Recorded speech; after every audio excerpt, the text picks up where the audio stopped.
아, 지금이라도 빨리 사야 되는 거 아니야? 더 늦다가는 야, 난 들어가지도 못하겠다. 집도 못 사겠다. 이런 생각 드시는 분들 꽤 많을 겁니다. 지금은 얘가 조연급이거든요. 재건축 아니니까. 근데 10년 뒤에는 얘가 주연급이 된다고요.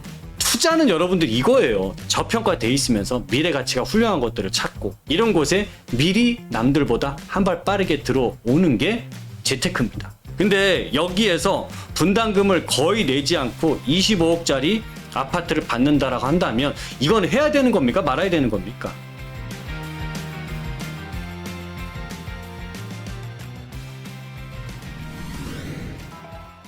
안녕하세요. 대부권의 이상수입니다.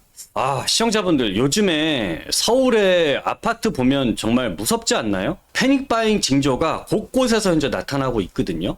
저희 영상 계속 보신 분들은 아시겠지만 계속 이대로 두면 정말 심각합니다. 정말 큰일 납니다. 라고 2, 3년 전부터 계속 부르짖었던 게 있어요. 그게 뭐냐면은 서울의 이 공급 부족 문제 정말로 심각하다라고 계속적으로 얘기를 했습니다. 자, 입주 물량이 내년 26년도부터 29년도까지 굉장히 턱없이 부족한 상황이 이제 온다. 다 알고 계세요.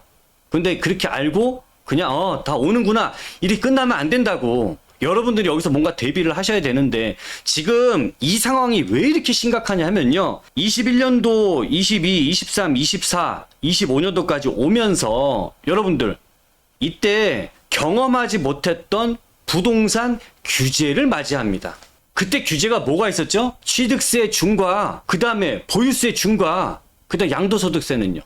중과 여전하지. 다주택자 중과 여전히 하고 있었죠. 거기 대출은 뭐 잘 나왔습니까? 대출도 규제 여전히 했죠. 이런 규제가 한꺼번에 들어왔을 때 우린 경험치가 없었어요. 그러다 보니까 시장에서는요. 입주 물량이 부족했는데도 불구하고 계속 가격이 눌릴 수가 있었던 부분이 컸죠.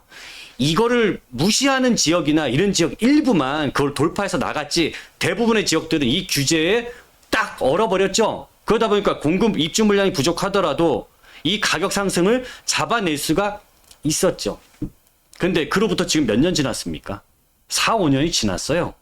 자, 지금은 이 가격이 폭등하는 이유를 뭐라고 생각하십니까? 이 공급 부족에 대한 건 기본 베이스에 깔려 있는 거고요. 이 규제에 대한 부분이 사람들한테는 이제 익숙해졌다라는 겁니다. 눈에 익었다라는 거예요. 자, 이렇게 되면 어떤 상황이 벌어질까요? 더 이상 사람들은 참지 못하는 상황이 와요. 그게 올해부터 나타나기 시작한 거고 내년부터는 입주 물량이 10분의 1 토막으로 팍 줄어드는 상황이 오다 보니까 수요를 눌러도 이만큼까지 이 입주 물량까지 눌러낼 수 없어. 이 밑으로 눌러낼 수가 없어. 그러니까 폭발하는 거죠. 여기에 여러분들 지금 정치적인 불확실성 그동안에 대선까지 오면서 해소됐죠. 그 다음에 여러분들이 중요시 생각하는 금리 어떻게 됐습니까? 내렸죠. 자, 이 상황이 같이 공급 부족, 입주 물량 부족과 만나버리게 된 거고 사람들은 규제에 대해서 적응이 많이 돼버린 상황이 같이 맞물려진 거예요. 그러다 보니까 집값은 어떻게 되는 겁니까? 더 무서운 상황으로 치달을 수밖에 없는 게 지금 여러분들 눈앞에 펼쳐지고 있는 겁니다. 자, 여러분들 이 집값이 반격을 시작한 거는 여러분들이 아실 거예요. 서초, 강남, 송파, 용산 이 지역들 중심으로 해서 여기는 규제를 이겨내는 지역이죠. 얘네들이 가격을 쭉 뚫고 나가. 형들이 뚫고 나가니까 그 다음 차례에 있는 지역들은 자, 성동구나 마포구나 동작구나 광진구, 강동구 그 다음에 양천구, 목동 이런 곳들이 그 뒤를 따라가게 되는 거죠. 자, 이러면서 지금 이 상승세가 이제는 영등포구, 서대문구, 종로, 동대문, 중구, 그 다음에 저 위로 성북구, 최근에 무슨 소리까지 들리죠? 노원구, 도봉구에 있는 지역들도 지금 신고가가 나오고 있다는 소식들이 들려오고 있어요. 이게 지금 일파만파 지역으로 확대가 되고 있는 상황인 겁니다. 여러분들이 여기 보이는 6월 9일날 0.26%라고 적혀있는 이 부분 있죠. 이 수치가 어느 정도냐면은 여러분들 올해 3월달에 한번 떠올려 보세요. 강남, 그다음에 송파, 잠실 이런 자리에 토지거래가 풀고 나서 어땠습니까? 난리 한번 났죠. 난리 났을 때 상승률이 얼마였냐면 0.25%였습니다. 근데 지금 0.26%라는 소리는 그때 토지거래 허가를 푼 것 같은 현상들이 지금 서울시 전체에 퍼져 있다라는 겁니다. 자, 이런 상황인데 그럼 정부에서는 가만히 있어? 현 정부에서 이제 정부가 돌아가기 시작한 지가 이제 한 10일 정도 됐고 부동산에 대한 집값 안정을 어떻게 할 거냐라고 했을 때 세금보다는 공급 확대를 해서 집값을 안정화시키겠다. 지금 250만 가구를 공급하겠다. 재개발, 재건축, 용적률을 인센티브를 많이 줘서 활성화를 시키겠다. 4기 신도시를 개발해서 공급을 하겠다. 이 얘기는 바로 할 수 있는 일입니까? 앞으로 중장기적인 얘기입니까? 이건 중장기적으로 집값을 안정화시킬 수 있는 얘기인 거고, 그리고 이 주택 공급도 계속적으로 시장에다가 계속 신호를 일률적으로 줘야 돼요. 이게 자꾸 중간에 끊기면 안 되고, 시장에서 내 집 마련을 하거나 이렇게 준비 중인 분들한테 계속 주택 공급한다, 한다를 계속 얘기해줘야 그나마 이 분들은 또 참아낼 수가 있을 겁니다. 근데 이것마저도 뭔가 3기 신도시라든지 4기 신도시가 제대로 공급이 안 되고 이런 재개발, 재건축도 계속 삐끄덕거리고 있다면 불안 심리를 느끼게 되는 사람들은요, 바로 현재 시장으로 참여할 수밖에 없는 거야. 더 이상 물러설 데가 없어. 쫓기다 보니까 어떻게든 살려고 한단 말이죠. 그러면 이런 신호는 지속적으로 정부가 어떤 정권이든 신뢰를 갖고 계속적으로 시장에다가 신호를, 이 시그널을 계속적으로 줘야 되는 거고요. 그다음에 이것 가지고서 현재 이 불장인 시장 자체를 누르기에는 어렵다라는 겁니다. 이건 여러분들도 모두 다 동의하실 거예요. 그러면 지금 이것만 가지고 집값을 잡는다는 게 말이 되는 겁니까? 뭐가 더 필요하지 않을까요? 이제 정부에서 이게 뭐 이번 6월 12일 날 이제 기획재정부 장관, 국토교통부, 금융위원회, 금감원장 해서 사실 경제에 가장 중요한 수장들 아닙니까? 이분들이 부동산 시장 점검 회의를 했어요. 긴급하게. 근데 여기에서 서울 부동산 시장이 지금 굉장히 심각하다라고 인식을 하고 있고, 여기서 두 가지가 좀 예상이 됩니다. 이제 규제 지역, 추가적으로 규제 지역이 좀 확대가 될 것 같습니다. 특히 지금 현재 시장에서 투기과열 지구를 지정을 하는데 얘네들이 법적인 요건을 갖춰야 투기과열 지구를 지정을 할 수 있거든요. 그냥 막 지정할 수 있는 건 아닙니다. 물가 상승률의 1.3배 이상의 집값이 상승을 했을 때 지정할 수 있는 부분인데, 현재 이렇게 요건이 충족되고 있는 지역이 10군데 정도가 된다라고 하니까 서울, 경기 지역 포함해서요. 앞으로 좀 규제 지역이 추가적으로 좀 나올 것 같다라는 예상이 들고요. 그리고 이제 또 한 가지는 돈줄 재겠죠. 16일 날 이제 금융위원회하고 이제 금감원에서 전 은행권 가계대출 담당 부행장들을 모두 다 불러서 비공개 회의를 했답니다. 근데 이 회의에서 나올 얘기는 뻔한 거 아닙니까? 대출 조이기잖아요. 결국 돈줄을 좀 조일 수밖에 없는 상황인 것 같고요. 어차피 DSR3가 이제 나올 거긴 하지만은 현재 상승세를 누를 만큼 DSR3가 강력하지는 못할 것 같습니다. 그러니까 또 다른 규제를 지금 준비를 하고 있는 거죠. 자, 그 다음에 이제 서울시 같은 경우에도 이제 오세훈 시장은 비상시에 지금보다 집값이 더 올랐을 경우에는 토지거래허가 카드를 쓸 수 있다. 어디에 쓸 것이냐? 아직까지 이제 성동구나 마포구 그 외에 상승률이 높은데도 불구하고 아직 지정이 안 된 지역들이 꽤 되는데요. 저는 이거 보면은 이제 이런 생각이 들어요. 규제를 비공개로 진행해야 돼. 이건 진짜 알려지지 않아야 돼. 갑자기 쏟아내야지. 지금 보세요. 돈줄 조이겠다. 규제 지역 지정하겠다. 앞으로 6개월 동안 지켜봤다가 상황이 안 좋아지면 토지거래가 지정할 거예요. 이렇게 해놓으면 이게 또 무슨 역할을 할까요? 지금 이거. 뻔히 지금 집값 올라가고 있어. 막 상승세에 불 붙었어. 근데 앞으로 규제 나올 거래. 그럼 여러분들 어떤 선택을 하실 겁니까? 지금이라도 빨리 사야 되는 거 아니야? 더 늦다가는 난 들어가지도 못하겠다. 집도 못 사겠다. 이런 생각 드시는 분들 꽤 많을 겁니다. 그러면 어떻게 될까요? 그냥 마음이 조급해지고 빨리 들어가서 계약서 쓰고 도장 찍고 하는 상황이 벌어질 수밖에 없을 겁니다. 현재 시장 상황이 가격이 막 오르고 있고 정부에서는 앞에서 이제 규제한다라고 막 발표를 하고 있고 이런 상황이면 어떤 일들이 벌어지냐면요.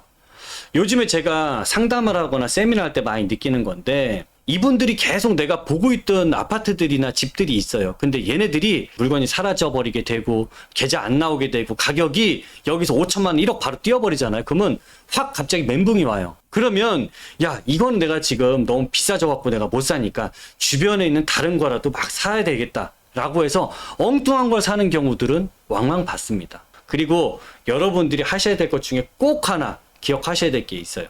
상급지는 포기하는 거 아닙니다. 절대 포기하지 마세요. 이 지역이 규제가 될 건 너무나 당연한 지역들이에요. 여기를 안 하면 어디를 규제합니까? 가장 핵심 지역이고 가장 인기가 많은 지역들인데요. 여러분들은 어떻게든 이곳에서 깃발을 꽂으셔야 되는 거고, 제가 여러분들께 말씀드릴 수 있는 것은 그러면 이 지역 안에서 무엇을 살 거냐라는 겁니다. 왜? 이 지역 안에는 이미 비싼 것은 너무 많이 비싼 상황이 되기 때문에 그렇잖아요. 그런데 여러분들 아직 포기하긴 일러요. 아직까진 이 지역 안에서 충분히 덜 오른 부동산, 저평가된 부동산들 여러분들이 살 수 있을 만큼 있습니다. 다만 여러분들이 시장 상황을 이해하고 한 발짝이라도 빨리 대응할 수 있다면 하루라도 빨리 움직이시는 게 여러분들이 좀 더 좋은 입지에 호재가 많고 미래 가치가 큰 것들을 여러분들이 선점할 수 있다라는 겁니다. 자, 그러면 이 안에서 여러분들이 어떤 걸 할 수 있냐 하면은 그걸 보여드릴게요. 자, 주택이 여러 채 있는 분들은 지금 취득세 중과 때문에 어차피 이 속에서 못 사세요. 그건 아시죠? 그러면 저는 무주택자 분들 같은 경우에 지금 갈아타기를 하려고 계속 노력을 하시는 분들 중에서는 어떤 걸 보셔야 되는 거냐면 조형급 아파트를 사는 게 좋을 것 같습니다. 이 주형급이라고 한다면 얼죽신이라고 부르는 신축, 그 다음에 앞으로 신축 아파트가 될 재건축 아파트가 시장을 이끌어왔고 가격 상승이 그냥 어마무시하게 올랐죠. 자, 그러면 우리가 지금 들어가기도 굉장히 어렵지만은 가격이 원체 높게 오른 상황이다 보니까 솔직히 넘사벽이 돼 있습니다. 능력 있는 분들은 들어가시겠지만 그렇지 않다라고 한다면 충분히 저평가된 부동산들도 있다. 다만 얘는 조형급 아파트라고 하는 것은 얘네들은 현재 재건축도 아닙니다. 현재 신축도 아닙니다. 그럼 얘 정체는 뭐야? 얘는 현재 25년 차 아파트들입니다. 얘가 지금 재건축하고 상관이 있습니까? 신축하고 상관이 있습니까? 그거 아니야. 이것저것이 다 아니다 보니까 얘는 가격이 그만큼 덜 올랐어요. 얼죽신이나 재건축에 비해서는 한참 덜 올랐어요. 그러다 보니까 이런 것들은 시간이 지나서 5년 뒤, 10년 뒤면은 이거 재건축 할까요? 안 할까요? 얘가 재건축을 한다고. 근데 지금은 얘가 조연급이거든요. 재건축 아니니까. 근데 10년 뒤에는 얘가 주연급이 된다고요. 투자는 여러분들 이거예요. 재테크란 이거예요. 지금 내가 가격이 저평가돼 있으면서 미래 가치가 훌륭한 것들을 찾고 이런 곳에 미리 남들보다 한 발 빠르게 들어오는 게 재테크입니다. 자, 그리고요. 여러분들이 이 상급지 안에서 개발될 빌라를 사는 거는요. 이거는 선택의 문제가 아닙니다. 이건 여러분들이 필수로 알고 진입을 하셨으면 좋겠어요. 얘를 필수라고 보는 이유는 뭐 때문에 그러냐면요. 상급지에 있는 아파트들은 지난 몇 년간 얘네들은 가격이 어마무시하게 상승을 했죠. 근데 빌라 가격은 아파트가 고공행진하는 동안에 빌라가 따라 올라갔습니까? 얘는 피도 없어. 그냥 그 땅값에 건축비 오르는 정도만큼 그냥 그 시세를 갖고 있단 말이죠. 그러다 보니까 지금까지 이만큼 벌어진 적은 단 한 번도 없었고 가장 높게 벌어져 있습니다. 그러면 이 차익이 높게 벌어진 것만큼 결국 재개발될 빌라는 새 아파트를 받는 거 아닙니까? 그러면 공사비로 들어가는 분담금 빼고 나면 나머지 개발 이득은 재개발될 빌라의 개발 이득이 가장 큰 시점이기 때문에 여러분들은 상급지 안에 있는 개발될 빌라는 무조건 가져가셔야 된다. 그래서 저는 강하게 말씀을 드리는 거고요. 이 속에서 그냥 아무거나 사도 되냐? 그거 아닙니다. 이 속에서 여러분들은 고르세요. 옥석 가리기를 하셔야 됩니다. 지금 공사비, 건축비 엄청나게 많이 올랐어요. 그래서 노량진 뉴타운이라든지 흑성 뉴타운, 여러분들이 잘 알고 있는 유명한 뉴타운에 이런 분담금 자체가 엄청나게 올랐습니다. 거의 8, 9억 이상 10억 가까이 나가는 경우들도 많아요. 그러면은 그 속에서 우리가 개발될 빌라를 아무거나 고를 것이냐? 그거 아니에요. 이 공사비를 감당하고도 재개발이 빨리빨리 될 수 있을 만큼의 사업성이 높은 재개발 지역을 들어가셔야 된다는 거죠. 어떻게든 역세권 350m 안으로 들어가는 거고요. 또 이런 상급지 안에 더블 역세권들 꽤 있습니다. 이 더블 역세권 지역을 어떻게든 그 지역에서 선점을 하세요. 그러면 여러분들이 분담금을 거의 다 내지 않고 내더라도 정말 1, 2억 정도, 2, 3억 정도만을 내고서 새 아파트를 받을 수 있어요. 그럼 계산을 해볼까요? 여러분들 웬만한 상급지에 지금 새 아파트 얼마 정도 할까요? 최소 25억 정도 합니다. 그런데 그 지역 내에서 빌라 얼마 정도 할까요? 한 5억 정도 합니다. 근데 여기에서 분담금을 거의 내지 않고 25억짜리 아파트를 받는다라고 한다면 이건 해야 되는 겁니까? 말아야 되는 겁니까? 여러분들을 위해서거나 자녀분들을 위해서라도 그 다음에 내가 지금 사회 초년생인데 앞으로 우리가 집이 정말 필요한 시기는 40대 이상 이때부터 본격적으로 우리 애들도 키워야 되고 하면 집이 필요하잖아요. 그때 서울에 내 집 마련하려고 한다면 어떻게 삽니까? 지금보다 더 비싸졌을 텐데 미리 준비하세요. 지금은 정부에서도 공급 부족 때문에 재개발 활성화 시켜주고 있고 서울시에서도 역세권 지역이라고 한다면 가장 우선적으로 높은 용적률을 줘서 사업성을 크게 확보시켜주는 정말 재개발을 활성화하고 있습니다. 지금 이 시기가 여러분들 진입하기에는 가장 좋은 타이밍이다라고 생각이 돼요.